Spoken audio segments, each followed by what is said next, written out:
नमस्कार, TV9 पंजाब हरियाणा हिमाचल देख रहे हैं आप। मैं हूं आपके साथ सिमरन कौर। इवनिंग न्यूज़ लाइव में आपका स्वागत है।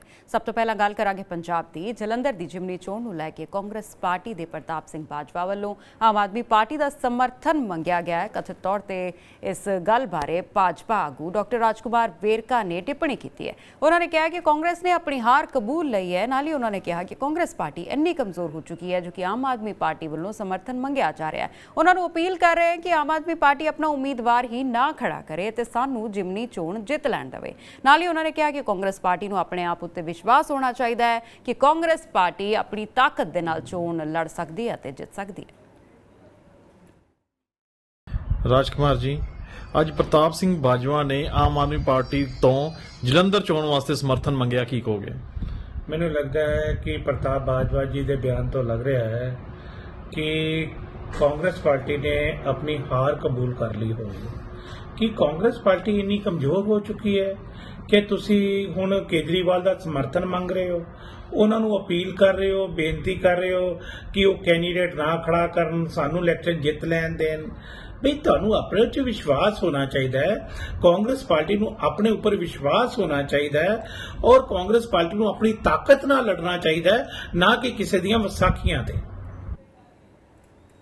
हरियाणा गुरुद्वारा प्रबंधक कमेटी के साबका प्रधान बलजीत सिंह दादूवाल ने कहा है कि जिस तरीके दे नाल पंजाब के नौजवानों को गिरफ्तार किया जा रहा है जां फिर जिस तरीके का माहौल बनाया जा रहा है उस नाल अंतरराष्ट्रीय पद्धर उत्ते सारे सिखां नूं बदनाम करने की साजिश रची जा रही है। इस दे नाल ही दादूवाल ने कहा कि पंजाब सरकार वधाई की पात्र है ते आख्या कि यह बहुत चंगी गल है कि मौजूदा समय दौरान पंजाब विच किते भी गोली नहीं चली है ते ना ही इस तरह का किते माहौल खराब होया है। पहलियां सरकारां ने शांतिमई बैठे लोकां उत्ते गोलियां चलवा दित्तियां सी। नाल ही सरकार तो मंग की कि सारे नौजवानों तो NSA नूं तुरंत हटाया जाए और उन्होंने तुरंत रिहा किया जाए। को साडे ਜਿਹੜੇ 30 ਸਾਲਾਂ ਤੋਂ ਜੇਲ੍ਹਾਂ 'ਚ ਨਜ਼ਰਬੰਦ ਨੇ ਬੰਦੀ ਸਿੰਘ, ਉਹਨਾਂ ਨੂੰ ਭਾਰਤ ਸਰਕਾਰ ਜਿਹੜੀ ਆ ਉਹ ਰਿਹਾ ਕਰੇ ਦੇ ਵਾਸਤੇ ਪਹਿਲਾਂ ਵੀ ਮੋਰਚੇ ਲੱਗੇ, ਹੁਣ ਵੀ ਮੋਰਚਾ ਚੱਲ ਰਿਹਾ। ਪਰ ਇਸ ਦੇ ਬਾਵਜੂਦ ਦੇਖਿਆ ਪਿਛਲੇ ਸਮੇਂ ਕੁਝ ਨੌਜਵਾਨਾਂ ਨੂੰ NSA ਲਗਾ ਕੇ ਡਿਬਰੂਗੜ੍ਹ ਅਸਾਮ ਦੀ ਜੇਲ੍ਹ 'ਚ ਭੇਜ ਦਿੱਤਾ ਗਿਆ, ਜੋ ਬਹੁਤ ਹੀ ਧੱਕੇਸ਼ਾਹੀ ਆ, ਬੇਇਨਸਾਫੀ ਆ। ਮੈਂ ਕਹਿਣਾ ਚਾਹੁੰਦਾ ਕਿ ਉਹਨਾਂ ਨੌਜਵਾਨਾਂ ਤੋਂ NSA ਹਟਾ ਕੇ ਉਹਨਾਂ ਨੂੰ ਤੁਰੰਤ ਜਿਹੜਾ ਉਹ ਰਿਹਾ ਕਰਨਾ ਚਾਹੀਦਾ।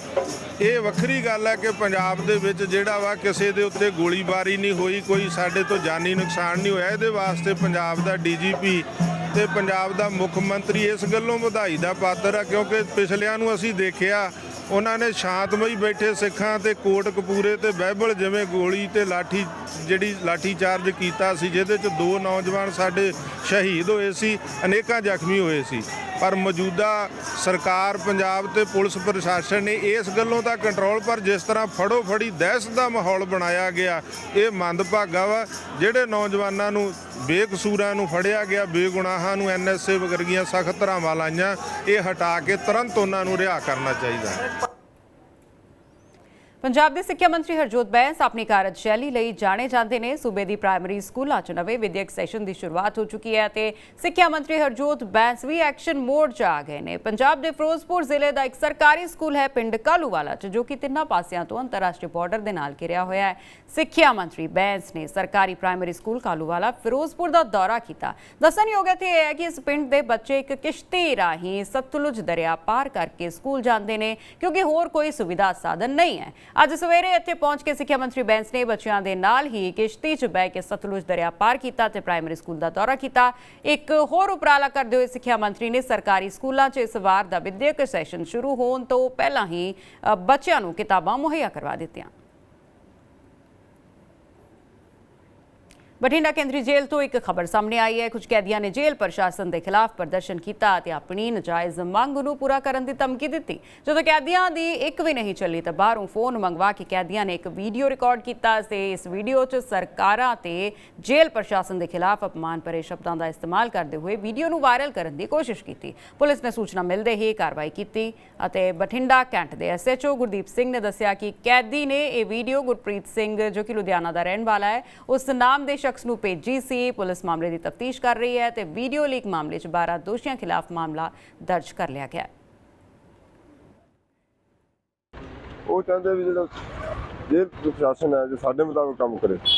जेल प्रशासन जो सख्ती करते हुए उन्होंने बैरका चेंज कर रहा ਉਹਨਾਂ ਨੂੰ ਧਮਕੀਆਂ ਦਿੱਤੀਆਂ ਵੀ ਅਸੀਂ ਭੁੱਖ ਹੜਤਾਲ ਕਰਾਂਗੇ ਜੀ, ਸਾਡੇ ਮੁਤਾਬਕ ਕੰਮ ਕਰੋ।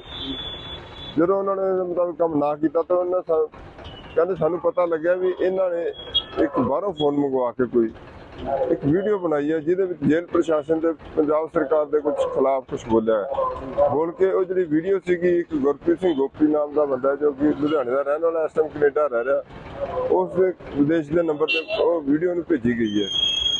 ਤੇ ਬਾਕੀ ਜਿਹੜਾ ਮਾਮਲੇ ਦੀ ਅਸੀਂ ਜਾਂਚ ਕਰ ਰਹੇ ਹਾਂ, ਜਿਹੜੀ ਵੀਡੀਓ ਸਾਡੀ ਸਾਡੇ ਕਬਜ਼ੇ 'ਚ ਲਈ ਨਹੀਂ, ਕਬਜ਼ੇ 'ਚ ਲੈ ਕੇ ਦੇਖਾਂਗੇ ਉਹਨੂੰ ਕੀ ਕਿਹਾ ਵੀਡੀਓ ਦੇ ਵਿੱਚ, ਦੇਖ ਕੇ ਜਿਹੜੀ ਹੈਗੀ ਆ ਜਿਹੜੇ ਦੋਸ਼ੀ ਆ 12 ਦੇ ਵਿੱਚੋਂ ਜਿਹੜੇ 6 ਜਿਹੜੇ ਦੋਸ਼ੀ ਹੈ ਉਹ ਕਿਤੇ ਵੱਖ-ਵੱਖ ਜੇਲ੍ਹਾਂ 'ਚ ਤਬਦੀਲ ਕੀਤੇ ਜਾ ਚੁੱਕੇ ਹੈਗੇ ਆ।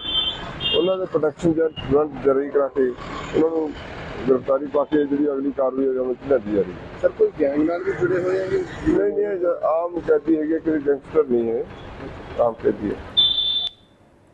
बीजेपी के 44वें स्थापना दिवस के मौके पर प्रधानमंत्री नरेंद्र मोदी ने भाजपा कार्यकर्ताओं को संबोधित किया। करीब 40 मिनट के भाषण में प्रधानमंत्री ने पार्टी की स्थापना से लेकर अब तक के सफर का जिक्र किया। इस दौरान पीएम मोदी ने कांग्रेस समेत अन्य विपक्षी दलों पर निशाना भी साधा और भविष्य की योजनाएं भी बताई। वहीं देश में इन दिनों हो रही भ्रष्टाचार पर कार्रवाई पर पीएम मोदी ने कहा कि अपने भ्रष्ट कर्मों का खुलासा होते देख बादशाही मानसिकता वाले लोग हताशा से भर गए हैं, इसलिए अब ये लोग खुलकर मोदी की कब्र खोदने की धमकी दे रहे हैं। हमारी सरकार के पहले कार्यकाल में ही बादशाही मानसिकता वाले इन लोगों ने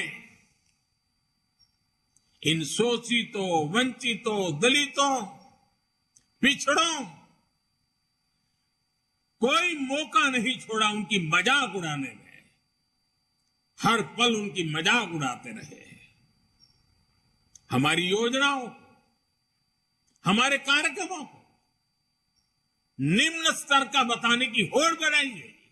जब मैंने लाल किले से स्वच्छ भारत अभियान की चर्चा की, गांवों को, गरीब को, मेरी माताओं बहनों को इज्जत कर देना, शौचालय की सुविधा देने की बात जब मैंने की, तो यही लोग क्या क्या नहीं कहते थे। जब मैंने डिजिटल इंडिया की बात की तो इन्होंने अपनी ताकत, पूरी ताकत उसे खारिज करने में, देश के लोगों में भ्रम पैदा करने में, जब हमारा मजाक उड़ाकर ये सफल नहीं हुए तो बादशाही मानसिकता वाले इन लोगों की नफरत और ज्यादा बढ़ गई। कांग्रेस नेता और पूर्व रक्षा मंत्री ए के एंटनी के बेटे अनिल एंटनी आज बीजेपी में शामिल हो गए। अनिल एंटनी केंद्रीय मंत्री पीयूष गोयल और वी मुरलीधरन की मौजूदगी में बीजेपी में शामिल हुए। अनिल एंटनी केरल के कांग्रेस नेता थे, उन्होंने जनवरी में कांग्रेस छोड़ दी थी। भाजपा नेता पीयूष गोयल और मुरलीधरन और बीजेपी की केरल इकाई के प्रमुख के सुरेंद्रन ने आज एक औपचारिक कार्यक्रम में पूर्व कांग्रेस नेता का अपनी पार्टी में स्वागत किया। कांग्रेस के कई नेता और कार्यकर्ता मानते हैं कि उनका धर्म एक परिवार के लिए काम करना है, लेकिन मुझे लगता है कि मेरा धर्म इस राष्ट्र के लिए काम करना है।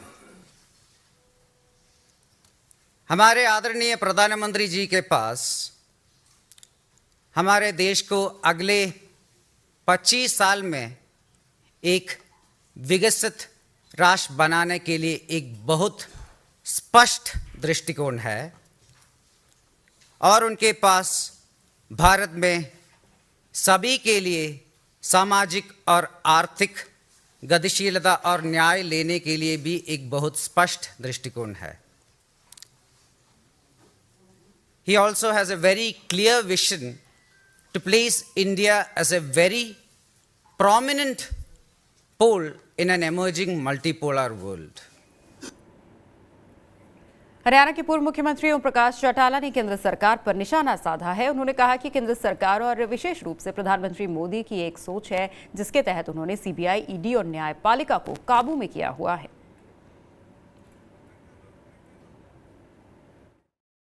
केंद्र की सरकार विशेष रूप से प्राइम मिनिस्टर की एक सोच है। उन्होंने सीबीआई, ईडी और जुडिशरी को काबू किया हुआ है। आपसे एक सवाल मैं करना चाहूंगा कि वो आपसे अब आए, उनसे एक ही बात पूछना कि ये कर्जा किस बात का है। स्कूलों में मास्टर नहीं है, अस्पतालों में डॉक्टर नहीं है, दवाई नहीं है, टैक्सों की मार निरंतर पड़ रही है, वृद्धाओं की पेंशन बढ़ाने की बजाय काटी गई है, बच्चों को शिक्षा नहीं मिल रही है, शिक्षा प्राप्त बेकार बच्चे फिर रहे, उन्हें नौकरी नहीं मिल रही है। तो सरकार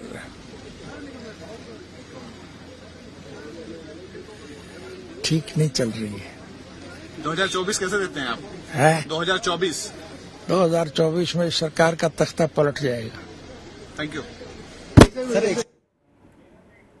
आम आदमी पार्टी के राज्यसभा सांसद संजय सिंह ने एक बार फिर मोदी सरकार पर जमकर निशाना साधा। उन्होंने कहा कि पार्कों में मोदी जी का समर्थन करने वाले अंकल आंटी, सरकारी और प्राइवेट विभागों में काम करने वाले 28 करोड़ कर्मचारियों, क्या आपको पता है कि आपके पीएफ का 1,57,000 करोड़ रुपए पीएम मोदी ने अपने दोस्त अडानी और कई कंपनियों पर लुटा दिया है। देश के 28 करोड़ लोगों से जुड़ा हुआ मामला है। 28 करोड़ वो लोग जिसके भविष्य के बारे में नरेंद्र मोदी जी की सरकार ने फैसला लिया कि तुम्हारा पैसा उठाकर पूंजीपतियों को सौंप दिया जाएगा। और यह फैसला कब लिया जाता है? 2015 में लिया जाता है। क्या लिया जाता है?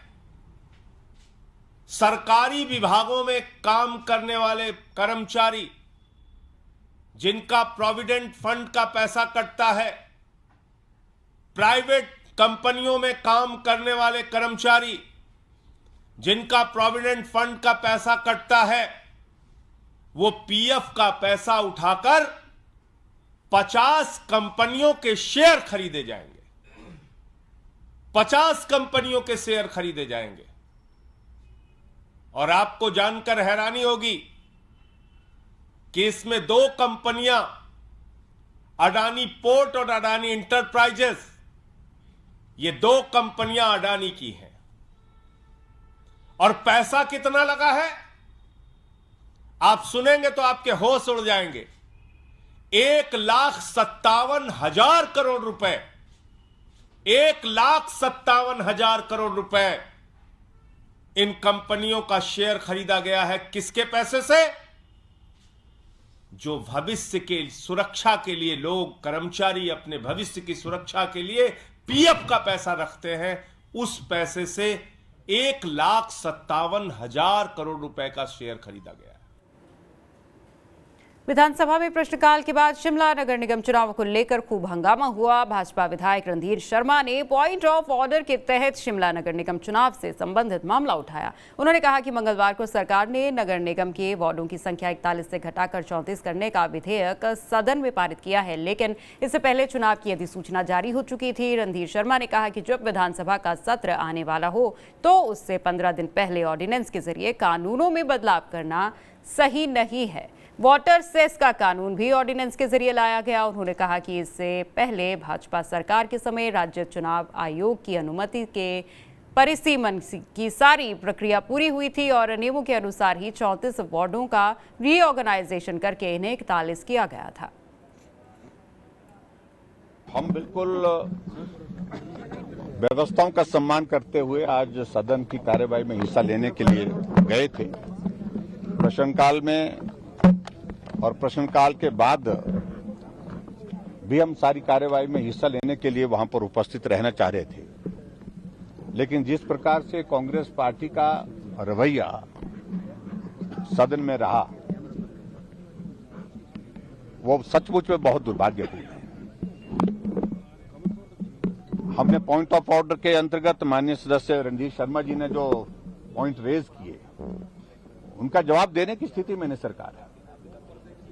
शिमला में कॉरपोरेशन का चुनाव हो रहा है। 3 बार रोस्टर को जो है अलग अलग तरह से उस पर रूल्स बदल करके उसको नोटिफाई किया जाता है। हिमाचल के मुख्यमंत्री सुखविंदर सिंह सुक्खू ने कहा कि विपक्ष का बहिष्कार सिर्फ पेपर लीक पर सदन के भीतर हो रही चर्चा से भागने के लिए था। इनको पता था कि विधानसभा के अंदर रहेंगे तो जो प्रस्ताव कांग्रेस विधायक हमीरपुर कर्मचारी चयन आयोग में हुई धांधली को लेकर आए हैं उसमें क्या बोलेंगे, इसलिए शिमला नगर निगम के उस विधेयक को बहाना बनाया गया। लेकिन मुझे लगता है कि सबॉर्डिनेट सिलेक्शन बोर्ड में जो धांधलियां हुई है उस चर्चा पर वो भाग नहीं लेना चाहते थे, उस चर्चा से पीछे हटना चाहते थे और इसलिए उन्होंने एक बहाना ढूंढा और वॉकआउट कर दिया। वॉकआउट करके वो अपनी खबर बनाना चाहते हैं। जो सदन होता है उसमें चर्चा में भाग लेना चाहिए, चर्चा में भाग लेकर भी खबर बनती है, सिर्फ वॉकआउट करने से ही खबर नहीं बनती। बात कुछ नहीं है, स्पीकर महोदय ने व्यवस्था दी कि इन शब्दों का प्रयोग नहीं किया जाना चाहिए, उस आधार पर उन्होंने वॉकआउट कर दिया। जबकि हमने कहा कि आप पॉइंट ऑफ ऑर्डर हम ले रहे हो, पॉइंट ऑफ ऑर्डर के बाद भी हमने उनको बोलने का मौका दिया, लेकिन लगता है कि भारी दबाव के बीच है भारतीय जनता पार्टी की जो विधायक है हमारे, कि उन्हें वॉकआउट करते रहना है। नगर निगम के चुनावों का है, जो भी कार्य है वो संविधान के दायरे के अनुसार होते हैं। सदन में स्पीकर महोदय ने बहुत अधिक समय दिया है, कांग्रेस के विधायकों को तो समय ही नहीं दिया है, चाहे वो चर्चा हो किसी प्रकार की। लेकिन उन्हें लगता है कि जब तक हम वॉकआउट नहीं करेंगे हमारी खबर नहीं बनेगी। ठीक है, खबर बनाने के लिए आपने वॉकआउट करना अच्छी बात है, लेकिन सदन में भी तो कुछ कंट्रीब्यूट करे। तो इवनिंग न्यूज लाइव में आज फिलहाल इतना ही। अपने राज्य की हर खबर पर नजर बनाए रखने के लिए सब्सक्राइब करें TV9 का डिजिटल नेटवर्क। नमस्कार।